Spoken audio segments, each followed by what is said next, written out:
benshi baba ku isi nta mahoro bifitemo, kuko bibagiwe uwabaremye n'icyo yabatumye muri iyi si iratubanye. Nta mahoro twagira tutiyisi,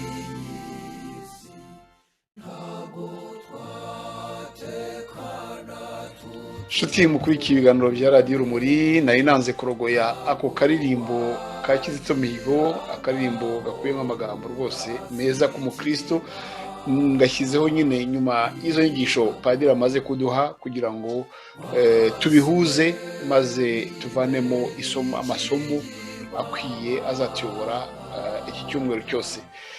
Ikaze rero mu biganiro byacu, ndagira ngo dutangire nako dukomeze ingingo twateguye, ariko mbere y'uko njya ku ngingo y'uburenganzira bw'ikiremwamuntu, ndagira ngo mbabwire itangazo. Hano dufite itangazo rijyanye n'ibiganiro mugiye kuzabona cyangwa se kuzareba no kuzumva kuri radiyo Urumuri, birebana iyi ntumwa yatuzaniye aya masomo, ni ukuvuga birebana na Kizito Mihigo. Kizito Mihigo nk'uko tubizi, tariki ijoro rya 16 rishyira 17, muzi ko yahohotewe akicwa ari muri kasho ya gereza i Remera. Tariki iminsi mike nyuma, tariki 22 tukajya kumushyingura, bikatubabaza, ariko ubutumwa bwe bukaba bwarasigaranye natwe, kandi n'urukundo rwe rukaba rukiturimo. Niyo mpamvu rero kuri radiyo Urumuri tuzagira igihe cyo kubyizihiza, cyangwa se kuzirikana ku byiza yadukoreye akanadusigira, no kumuzirikana nawe no kumwibuka. Ibyo biganiro rero bikazaba kuri radiyo Urumuri, ariko biri mu rwego rw'abakunzi ba Kizito Mihigo batandukanye ku isi. Ibyo biganiro muzabikurikirana kandi bizamara iminsi 10, bizamara iminsi 10 guhera tariki 13 z'ukwezi kwa kabiri Gashyantare kuzageza nyine tariki yashyinguriweho tariki 22 za Gashyantare n'ubundi. Ibyo byose bizabera kuri radiyo Urumuri. Hari ibintu bitandukanye nyine abo bakunzi ba Kizito Mihigo bateguye, nkaba ngira ngo mbareke aba aribo babitwibwirira, tumenye izo gahunda zose, tumenye uruhare rw'abana bariya, batubwire mbese gahunda irambuye y'iyo minsi 10, iyo minsi 10 muraho yagenewe kuzirikana nyine Kizito Mihigo, ubuzima bwe, inyigisho ze, n'ibindi byose, no kuzirikana akababaro twasigiwe no kumubura. Reka rero mpe umwe Madamu Mireille Abewe, aho ari muri Canada, adusobanurire ukuntu icyo cyumweru cyangwa se iyo minsi 10 izakurikirana n'ibizakorwamo. Reka muhe ijambo. muraho abakunzi ba Kizito batandukanye ku isi bateguye iminsi 10 yo kumwibuka, kumwizihiza no kuganira ku nyigisho twavanye mu gice cya nyuma cy'ubuzima bwe. Tuzatangira ku itariki 13 Gashyantare, uwo munsi utwibutsa umunsi wa nyuma twabonye bamutwereka yafashwe. Tuzarangiza ku itariki 22, umunsi twibuka igihe yashyinguriwe.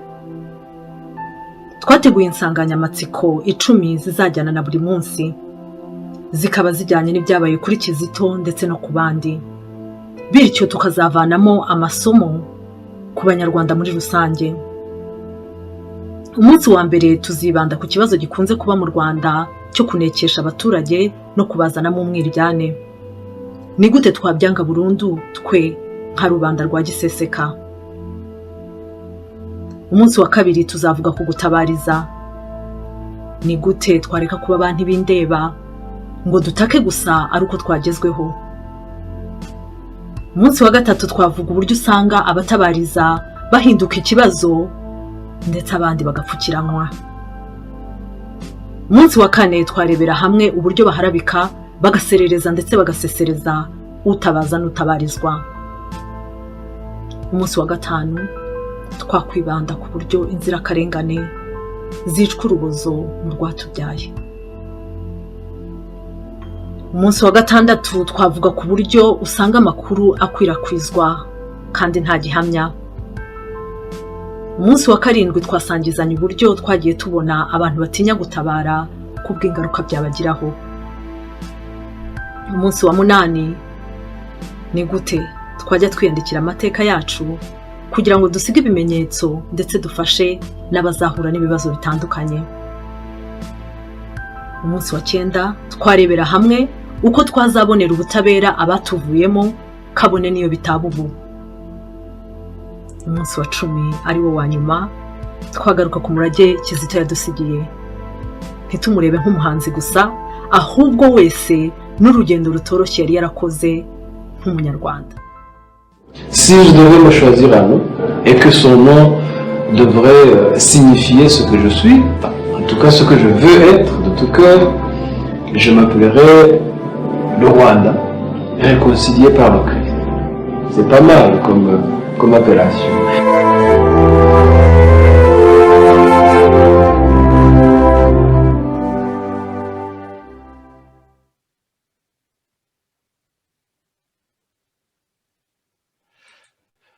Nshuti mudukurikiye rero ngiyo gahunda y'ibiganiro murarikiwe kandi muteganirijwe muhishiwe kuri radiyo Urumuri, gahunda y'iminsi 10 mu bisi insanganyamatsiko zizasesengurwamo, zizaganirwamo hano, hazatumirwamo abantu bazi Kizito Mihigo, abantu bakoranye nawe, abantu bamuzi ku buryo ubu n'ubu, abantu mbese bafitanye isano ni insanganyamatsiko kuri Kizito Mihigo kandi bazaba bayizi neza. Murumva rero ko ari ibiganiro bizaba ari bikwiye. Radiyo Urumuri muzi ko igendera rwose mu murongo w'ibitekerezo bya Kizito Mihigo, dufite henshi duhurira. Ibyo nibyo bizaba mu biganiro byacu. Byumvikana ko n'ibiganiro bindi bizakomeza, ariko ibyo biganiro muri iyo minsi 10 y'umwihariko kugira ngo natwe tumuzirikane kandi tumusubize agaciro yambuwe n'abamwishe nabi. Ibyo rero radiyo Urumuri izabibakorera rwose. Iyo minsi 10 muzabe mukurikirana nyine ibiganiro byanyu kuri radiyo yanyu, ku ntwari yanyu, ku ntumwa mwatumweho n'Imana Kizito Mihigo. Reka rero dukomeze ibiganiro byacu nk'uko nabibateguje. Ibiganiro byacu bigiye kwibanda cyangwa se ikiganiro tugiye gusesengura no kureba ibyo amabwiriza u Rwanda rwahawe, amabwiriza akakaye rukayahabwa mu nama nkuru y'umuryango w'abibumbye iharanira uburenganzira bw'ikiremwamuntu yabereye i Geneve mu Busuwisi. U Rwanda rero rukaba rwose rwaraherewe amabwiriza akakaye akomeye. Umuntu rero akibaza ati ese abo bantu bayaruhaye ni bande? Abatanze ayo mabwiriza u Rwanda rwagombye kugenderaho no kwikubitaho agashyi ni ibindi bihugu bigize umuryango w'abibumbye, nk'uko tugiye kubibona mu nyandiko cyangwa se mu cyegeranyo cyakozwe ku buryo uburenganzira bw'ikiremwamuntu mu Rwanda bwifashe, turebe iyo nama yatanze ayo mabwiriza urwego yabayemo, turebe abatanze ayo mabwiriza, turebe ingaruka zabyo, turebe icya kabiri turi bwibandeho ni gusesengura ayo mabwiriza kugira ngo tumenye ko niba u Rwanda rwarayahawe mu mpamvu ziri ngombwa, biri ngombwa, ese kuko byari mu gaciro ko u Rwanda rugomba guhabwa ayo mabwiriza. Turaza kureba ingingo ku yindi, ntabwo tuzireba zose kuko ni ingingo nyinshi, ingingo 106, amabwiriza akubiye mu ngingo 106 yose ntabwo twayarangiza, ndetse na nkeya ikiganiro ndabona tuzagicamo kuko nyuma yaha hari umwanya, hari ikindi kiganiro turakora igice cya mbere uyu munsi, igice cya kabiri tuzakigarukeho kuri izo ngingo, kuri ayo mabwiriza atandukanye kuko tutayarangiza, ni menshi nyine akuye muri izo ngingo 106. Reka rero tudatinze rwose duhite twinjira muri ayo mabwiriza, turebe aho ibyo bihugu bikura ubushobozi bwo kuba bwaha u Rwanda amabwiriza nk'ayo akakaye. Amabwiriza nk'ayo akakaye ubundi afatwa hakurikijwe anketi cyangwa se ubushakashatsi cyangwa se icyegeranyo kiba cyarakozwe gitandukanye. Reka kugira ngo mbibereke neza, ndagira ngo mbereke nyine icyo cyegeranyo, abadukurikiye mwihangane ni mu rurimi rw'igifaransa ariko ndagerageza kujya mbasobanurira mu kinyarwanda uko mbishoboye. Nk'uko mubireba rero, abadukurikiye aho mushobora kubona amashusho, murabona ko ari ibintu by'umuryango w'abibumbye, inteko rusange y'umuryango w'abibumbye, kuko niyo ibirebera byose, niyo byose biba bikubiyemo, biri mu bikorwa. Icyo gikorwa cyabaye, iyo nama yabaye aho u Rwanda nyine rwahabwaga ayo mabwiriza, ni mu bikorwa ubundi rusange biza mu bikorwa by'inteko rusange, iba yaratanze imirongo ngenderwaho y'inzego zayo. Ayo mabwiriza cyangwa se iki cyegeranyo cyatanzwe, ubundi cyasohotse tariki 13 z'ukwa 11 2020. Murabona ko hashize ukwezi kurenga hafi ndetse amezi abiri, ku buryo gisohotse cyashyikirijwe nyine abagomba kukigaho, ni ukuvuga ibihugu bitandukanye biri mu nteko rusange y'umuryango w'abibumbye. Iyo nyandiko bayitanga tariki 13 Ugushyingo 2020, ibajyamo, barayibona, barayisesengura, noneho bategura. Ni ukuvuga ko iki cyegeranyo nyine bamaze kubona iki cyegeranyo bakigaho iwabo, buri gihugu cy'umuryango w'abibumbye, kiri mu muryango w'abibumbye, bamaze kwiga kuri iki cyegeranyo.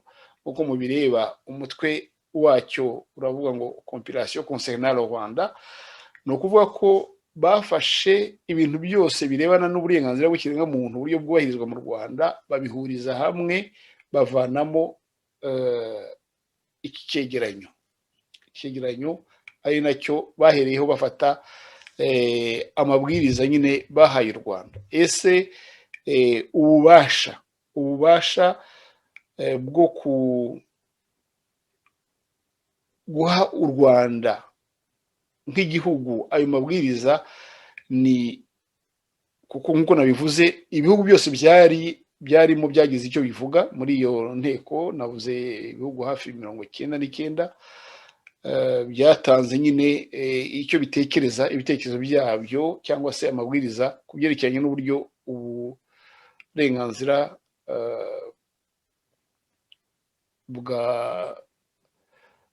uburenganzira nyine bwubahirijwe mu gihugu cy'u Rwanda. Buri gihugu rero kimaze kwakira iki cyegeranyo cyariherereye gitegura gisuzuma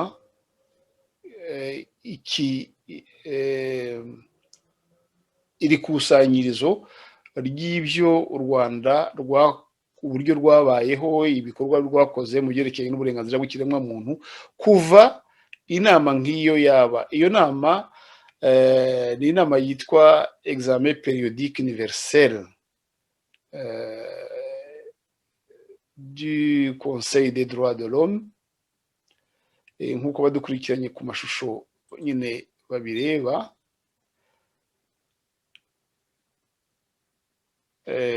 Iyo nama ikaba nyine ariyo mu rwego rw'umuryango w'abibumbye.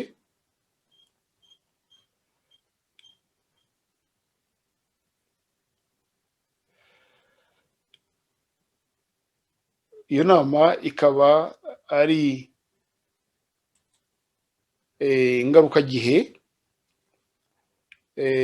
isuzuma rikorwa nyuma y'imyaka 4, isuzuma ngarukagihe nyine ryisanzuye, sinzi ukuntu bivuga mu Kinyarwanda, examen périodique universel cyangwa se mu Cyongereza universal periodic review. Rikaba rero nyine ari isuzuma ngarukagihe ryisanzuye, rikaba ari urubuga rwihariye,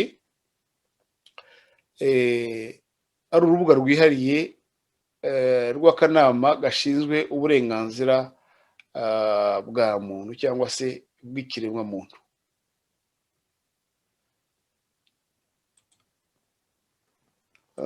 Munyihangane ndi gushaka inyandiko iriya nari mberetse, ntabwo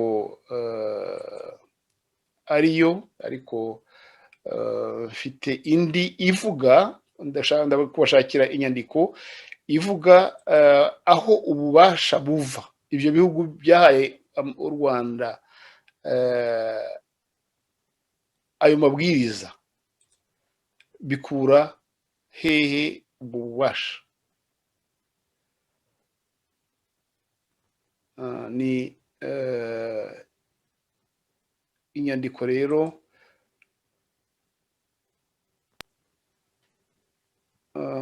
ndi kubashakira hano, mfite aho nari nayishyize,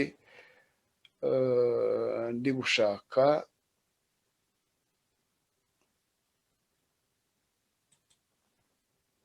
ndi wigereho mu kanya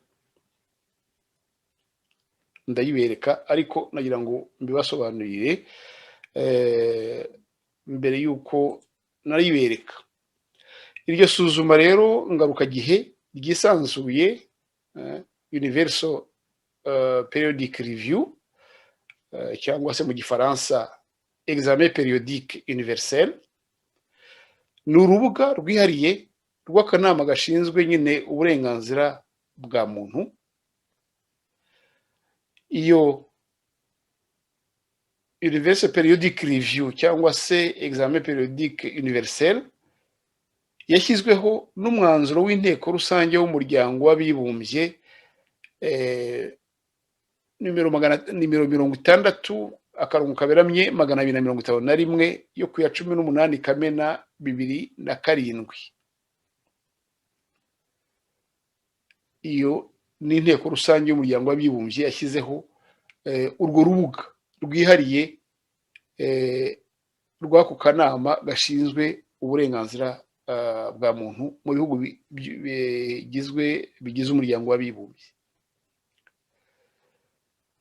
Ingingo ikomeye ahangaha, icyo tugomba kumenya naho ubwo bubasha buva, ngiye kubibabwira mu magambo make. Muri urwo rubuga maze kubabwira nyine rwashyizweho, ni ukuvuga universal periodic review. Muri urwo rubuga rubaho nyine inama, rugira inama nyine mu nyuma y'imyaka 4, ni uburyo bwashyizweho bwo gusuzumana hagati yabyo nk'ibihugu bireshya. Icyo ni ikintu gikomeye ngira ngo tumwikaneho, nk'ibihugu bireshya.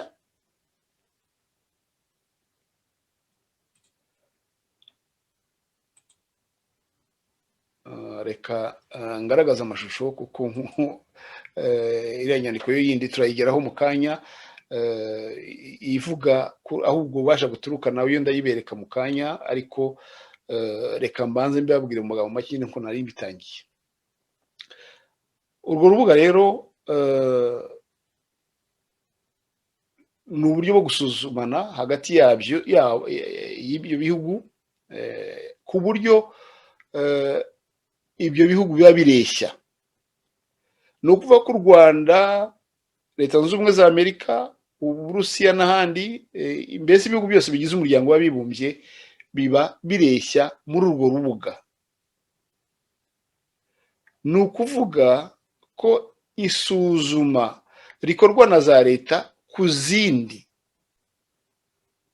Iryo suzuma rikorwa na leta zireshya, ariko zikarikora kuri leta zene wabo, leta zigenzi zazo, ku buryo bureshya.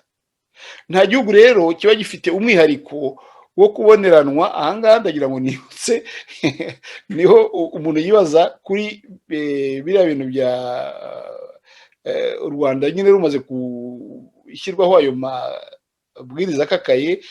Mwumvise Minisitiri w'Ubutabera nyine umuvugizi wa leta, kandi nyine urebwa na kiriya kibazo ni nawe waragiye gusobanura muri iyo nama ibikorwa by'u Rwanda mu rwego rwo kubungabunga uburenganzira bw'ikiremwamuntu. Noneho Bwana Johnson Businge rero we yumvikanye ataka, avuga ko u Rwanda ngo rwaboneranywe, avuga ngo kuki ibindi bihugu ngo bituranye n'u Rwanda byo ngo bidasuzumwa, ngo ndababwiye niyo mpamvu nateguye ibintu kugira ngo abanyarwanda basobanukirwe. Iyo mwumvise ibintu nka biriya mumenye agaciro mubiha. Ajya aho ngaho ararira rwose ati reka ati ibindi bihugu duturanye, ati ibindi bihugu byo mu karere byo ntabwo babivuga ibindi.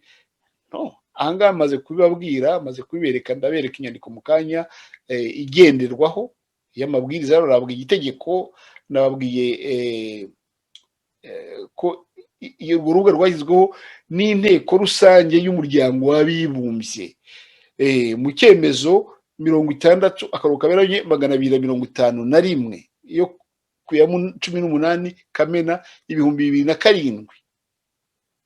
Ntabwo rero ari ibintu byitumizwa, ntabwo ari ibintu bibaho nyuma ya buri imyaka 4, ntabwo ari ibintu byitumizwa ngo ibihugu bivuge ngo tujye kwibanda kuri kiriya gihugu, reka tujye no, ntabwo ari u Rwanda gusa. Buri gihugu kigira igihe cyacyo cyo kujorwa mu byerekeye n'uburenganzira bw'ikiremwamuntu.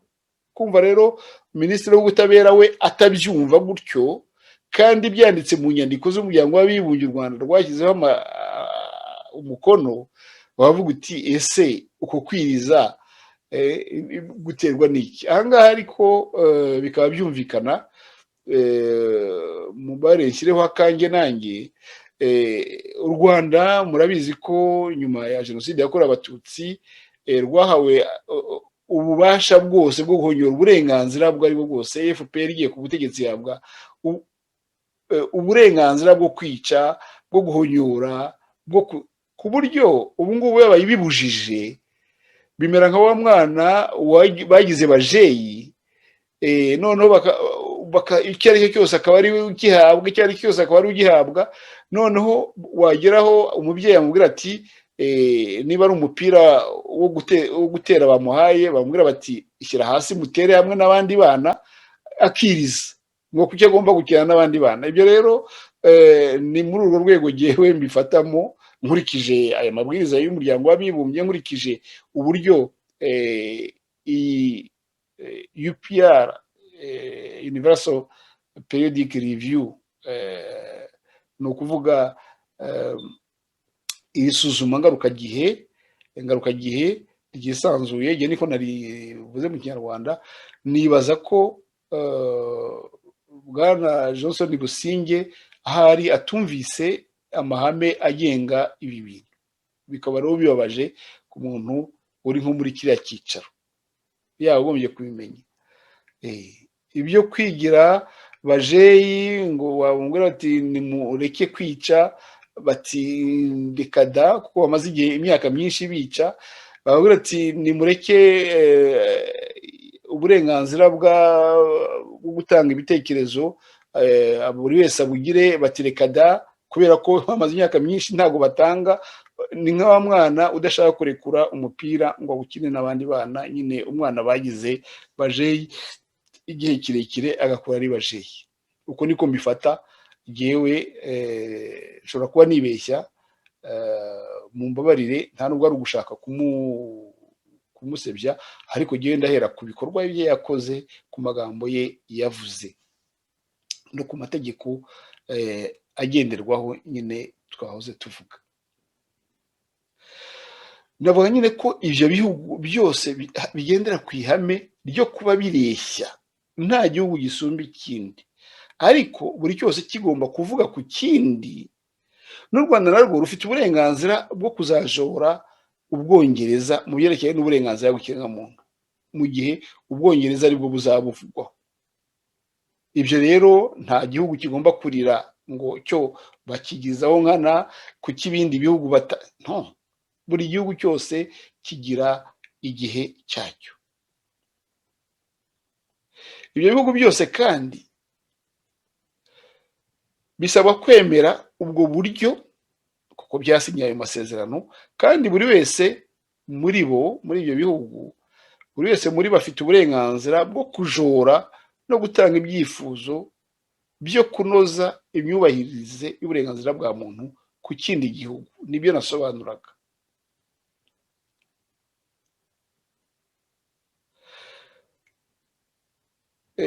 Kubera rero guhangana n'ibi byifuzo, leta isuzumwa, mbese kugira ngo iyo leta isuzumwa, kuko twabyise isuzuma ngarukagihe, leta isuzumwa nk'u Rwanda ejo bundi nyine, iyo ifite amahitamo yo kubyemera cyangwa kubyanga, ikavuga iti nibyo ibi ndabyemeye, biriya simbyemeye, ikabivuga ariko ikibazo ku kindi, atari ukuvuga gusa muri rusange mu cyuka. Ikavuga iti iki ndacyemeye, kiriya sinkemeye. Kiriya kubyemera ni ukuvuga ngo ntabwo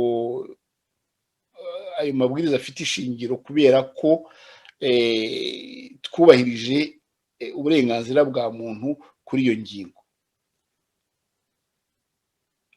Ubwo rero nk'uko tuze kureba ibyiciro bigize ariya mabwiriza cyangwa se kiriya cyegeranyo, kuva icyiciro kimwe kugeza ku kindi, ahanini ibi byose bishingiye ku kuntu inzira yo gushyira mu bikorwa ibyo byifuzo biba byaremejwe na buri gihugu hariya muri iriya nama nyine iba yaraherutse.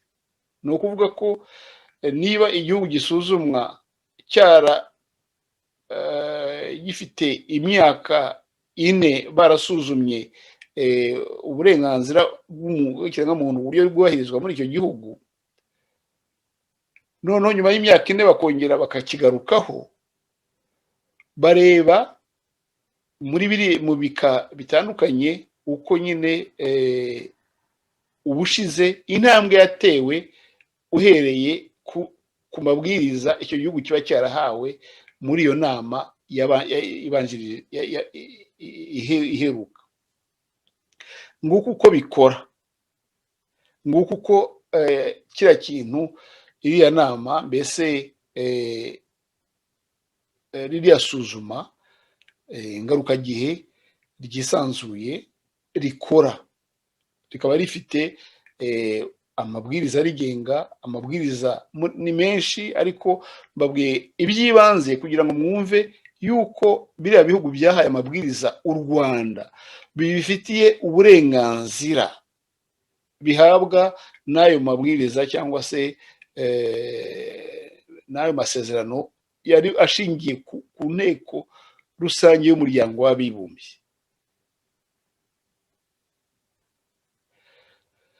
Ngibyo rero nagira ngo tubyumvikaneho kandi habeho urujijo kuri biriya bintu nyine Minisitiri Busingye yazanye avuga ati reka da twebwe u Rwanda batwigizaho nkana, ibihugu duturanye byo hano mu karere byo nta kintu babibwira, ntacyo babibwira.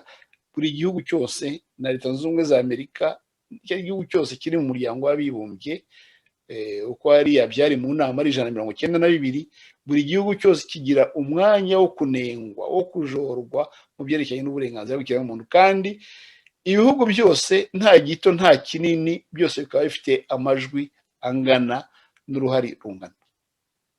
Ngibyo rwose uburyo isoko, inkomoko y'iriya nama. Nk'uko mubyumvise, ayo mahame shingiro y'iriya nama, ririya suzuma ngarukagihe, ashingiye ku masezerano. Ayo mahame ashingiye ku masezerano y'umuryango w'abibumbye. Kimwe ndagira ngo turebe amahame akubiyemo, amahame akubiye muri ririya suzuma. Ayo mahame ashingiye ku masezerano y'umuryango w'abibumbye buri gihugu kiba cyarasinye. Ahandi ashingiye ni mu itangazo mpuzamahanga ry'uburenganzira bw'ikiremwamuntu, Déclaration universelle des droits de l'homme. Naho ayo masezerano cyangwa se ariya mahame kariya kanama kagenderaho avoma ishingiro ryayo muri iyo tangazo mpuzamahanga ry'uburenganzira bw'ikiremwamuntu. Aho ni aha kabiri.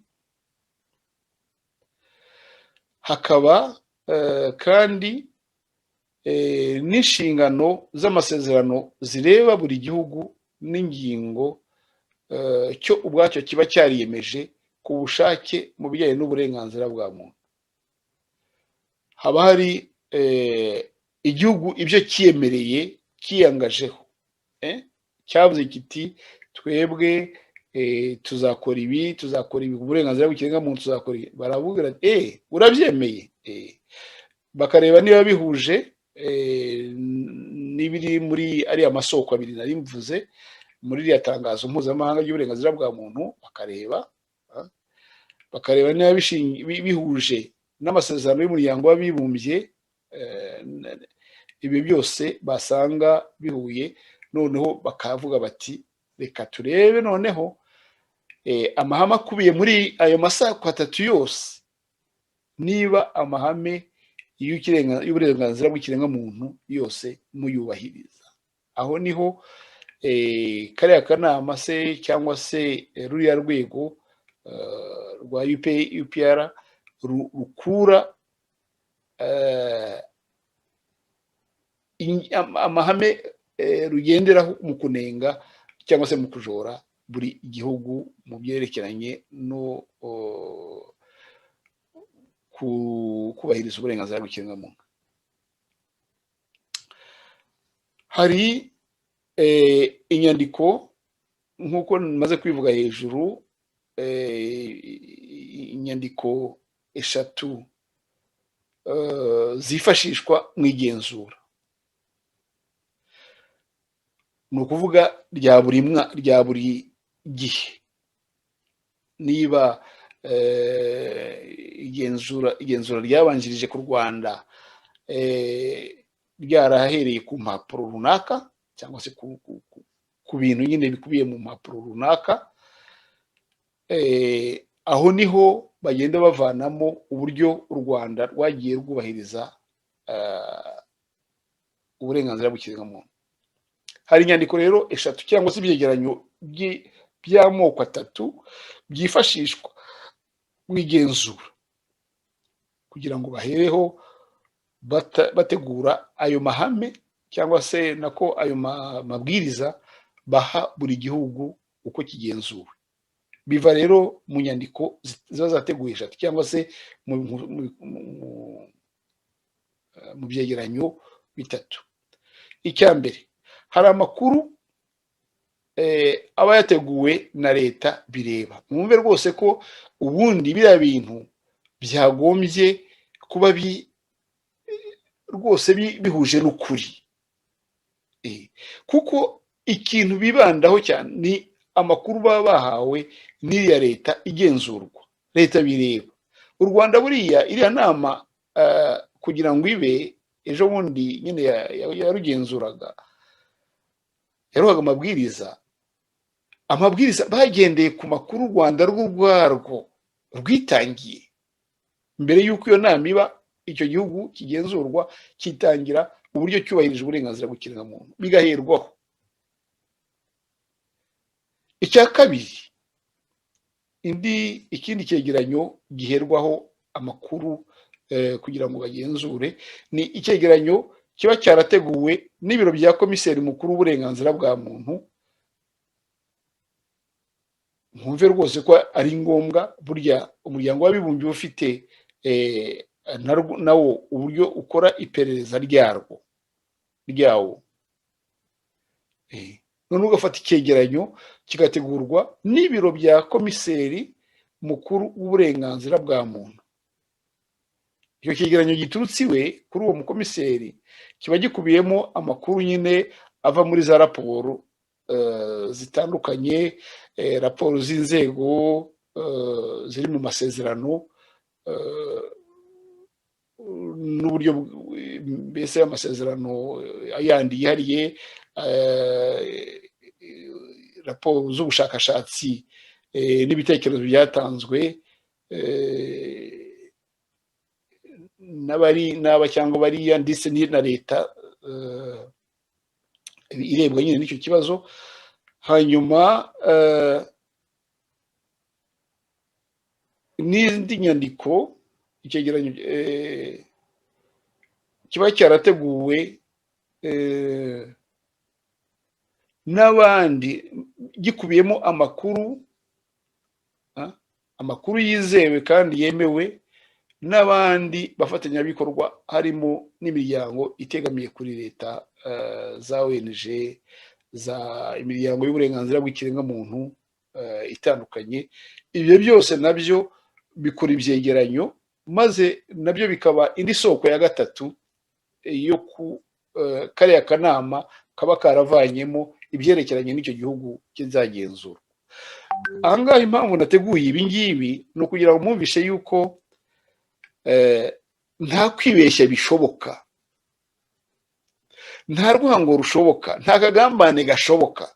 Banyarwanda, banyarwandakazi, iyo babwiye igihugu kuriya bakagiha amabwiriza nk'ariya,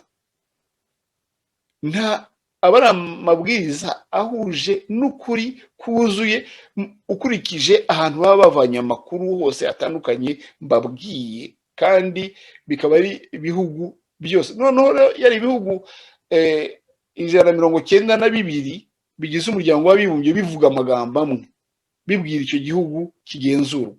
Ubwo si icyo gihugu cyajya guhakana gute ngo kirarengana, baragitoteza,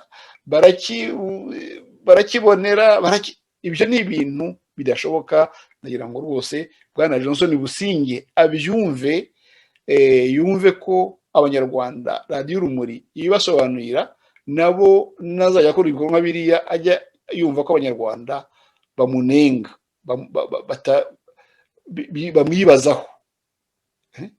Ariwe minisitiri wagombye kuba byumva kurusha abandi bose mu Rwanda, ariko akajya hariya akiriza ngo kuki batayivuga ku Buganda, kuki batayivuga.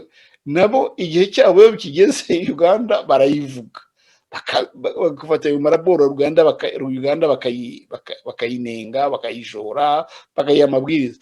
Tanzania igihe cyabo kigeze niko bigenda. Uburundi igihe cyayo iyo bigeze niko bigenda. Kandi nkurikije ukuntu maze gusobanura ubushakashatsi nakoze kuri uburyo ibyo bintu bikorwa, uburyo kariya kanama gakora kugira ngo kagere kuri ariya mabwiriza kakaye kuriya, murabona ko kwibasira bidashoboka, murabona ko guhohotera ikindi gihugu bidashoboka, murabona kandi bose baba bangana, ibihugu byose biba bireshya. Ibyo rero nshuti muteze amatwi radiyo Urumuri, nkaba ngira ngo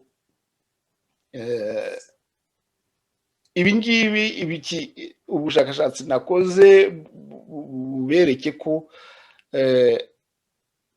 ntabwo leta y'u Rwanda ishobora kwijujuta, irijujuta, ariko nagira ngo mbabwire yuko nyuma yo kwijujuta mbabwire ko noneho Johnson Businge yageze aho ngaho nyine akavuga ati mve, ati noneho, ati nta kibazo, ati u Rwanda noneho rwiyemeje kuzashyira mu bikorwa ibi ariya mabwiriza yose nubwo hakaye turayemera, noneho nyuma yuko nyine umwana bajeyi aba yamaze ni kimwe no kwijujuta, ngo no murandenganya, ibyo ntabwo ngewe mubonerana, abandi ntabwo mubahaye amabwiriza akomeye.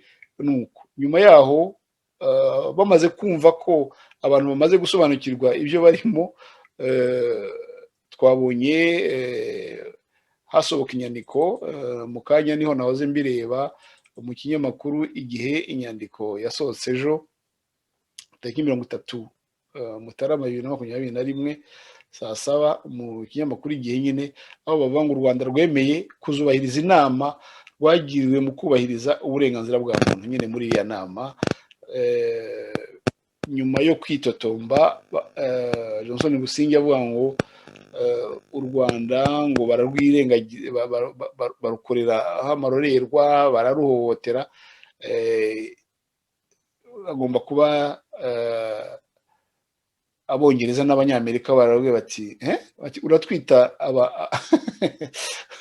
abantu barenganya, bakamureba igitsure, baravuga ati no. Ngo Minisitiri w'Ubutabera akaba ari intumwa nkuru ya leta Johnson Businge yatangaje ko leta y'u Rwanda izashyira mu bikorwa imyanzuro yagiriwe n'inama akanama k'umuryango w'abibumbye gashinzwe uburenganzira bwa muntu, imyanzuro igamije gukomeza gufasha igihugu mu rugamba rwo guteza imbere uburenganzira bwa muntu mu Rwanda. Ni nyuma y'uko Minisitiri Businge n'ubundi yari aherutse kugeza kuri ako kanama uko igihugu gihagaze, nk'uko nabibasobanuriye ko iyo myanzuro ifatwa bahereye no ku byo u Rwanda ubwarwo ruba rwatanze, uburyo rwubahirije ubwo burenganzira bw'ikiremwamuntu. Uyu yari intangiriro nagira ngo mbahe, nari nakusanije kugira ngo mwumve ko kiriya gihugu cyacu cy'u Rwanda nta muntu wagihohoteye, ko ibyo bakinenze byose ari byo, ko nta mwanzi, dore ko babona umwanzi ahantu ariho hose. Iyo ndwara yo gushaka abanzi buri gihe, hariya muri kariya kanama nta mwanzi u Rwanda rwari rufitemo. Hariya muri kariya kanama nta muntu, ndashaka kuvuga igihugu kuko n'abantu baba bahari bahagarariye ibihugu, nta gihugu na kimwe cyari gifite inyungu yo kuza kubwira u Rwanda ngo uhonyora uburenganzira bw'abariya. Ntawe ubifitemo inyungu. Dukurikije n'ibyo byose nyine maze kubasobanurira, baheraho ibintu rwose binyujije mu kuri, ibintu bihuye. Ntabwo rero bashobora gufata imyanzuro mibi cyangwa se itoteza uyu nguyu, ikanamiza uyu, ikarekuriya, cyane cyane ko ibyo bihugu byose biba bifite ububasha bungana muri kariya kanama. Ibyo rero byari rwose nko gusasira ukuntu tugiye, ndabona amasaha y'ikiganiro gikurikira agiye kugera, ariko ndumva tugize rwose umusingi wo kuzareba noneho ingingo ku yindi, buri ngingo tukayireba uburyo ubwo burenganzira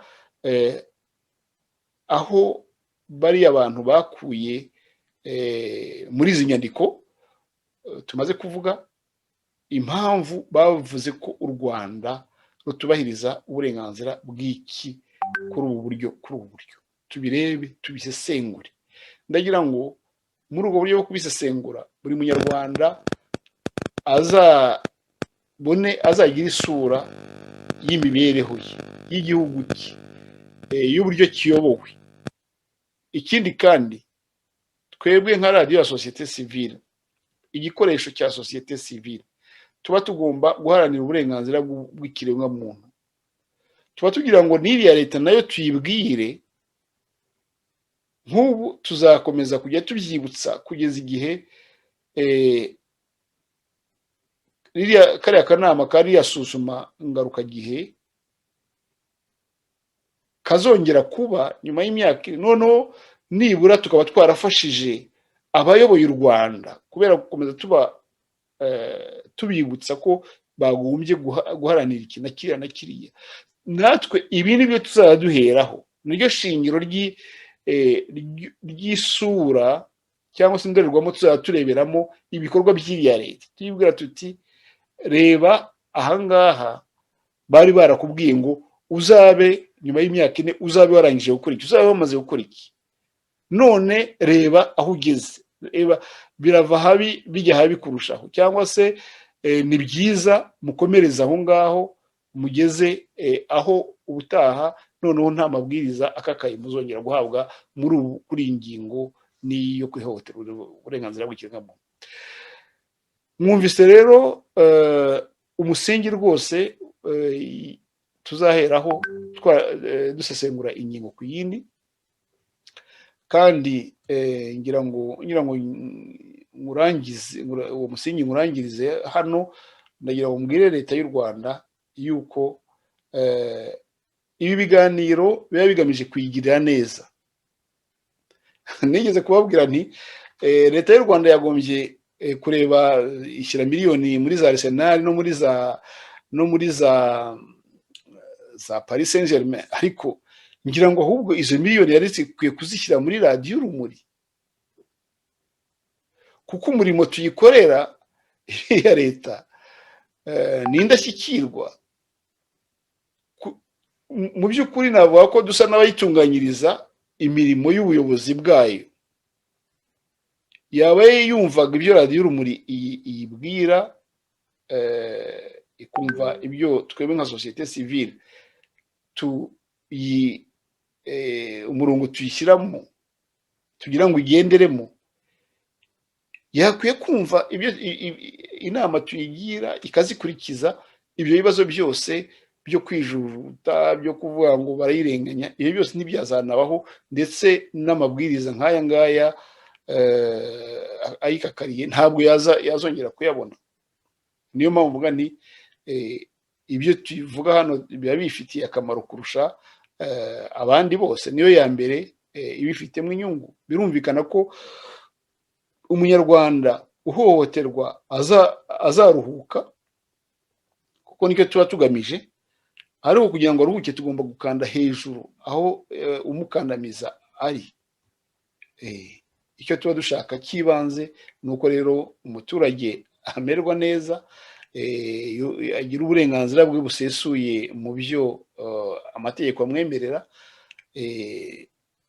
Niyo mpamvu tuba tujya hejuru tubwira tuti mwitonde, mureke umuturage aruhuke, murekere uburenganzira bwe.